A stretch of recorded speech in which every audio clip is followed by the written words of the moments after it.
Yeah. Okay, so we're going to be working with making a slab. When you first get your clay, you're going to need to wedge it, which means working the air bubbles out. Because if you have air bubbles in a kiln and you heat up air, what happens to air molecules when you heat it up?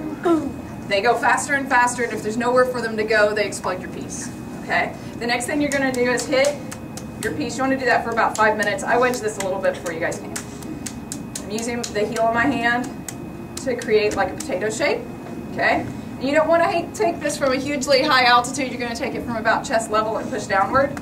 And it's going to create one flat edge. So we're going to use the floor because I'm not very strong and I've figured out how to use the floor to be able to do that. Even if you're strong, why use the energy if you don't have to? And I'm going to keep flipping it.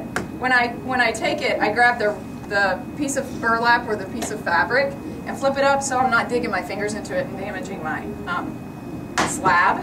A slab is a flat piece of clay. It's like a pancake. Yeah, I want to do that for just a little while. You got to be careful because as you're doing that, this gets thinner and thinner around this outer edge, and that's where stuff gets really delicate is when it's thin like that. Right now, I've got it about right. This part right here is pretty thick. If I tried to fire something like that, it would probably crack because when you're firing clay, it becomes denser or more dense. Denser? More dense? We'll edit that. All right, so as it becomes more dense, it tightens up. Well, if there's nowhere for it to go and it's a big ball of clay or thickness, then you've got another problem. Instead of air bubbles, now you have this dense clay squeezing in on itself and it finally breaks apart. Similar to like the fissures in the earth. Like when things get too much stuff in one space, you get a big crack or a fault. Okay?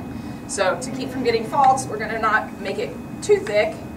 It's a delicate balance. You can see an air bubble right there. You guys see it? Yeah. That's an air bubble. Get that out of there. Hopefully I don't have any more.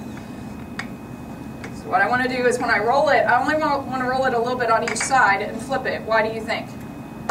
You don't want it to stick to the thing. Right. I don't want it to stick to the thing. What else is going to happen? You don't want it to be flat. I don't want it too flat, and I also don't want like the same ditches in it. I want it to be as consistent as possible. That way I won't have any weakness in my piece. And I want about, I'd say a little bit thinner than that. Oh, he's back good. A little bit thinner than that. Now that would work so that later on I can build, this clay needs wedged more. Do you see why? Are you seeing what's happening? Huge air bubbles. So we're not going to use this as actual piece video.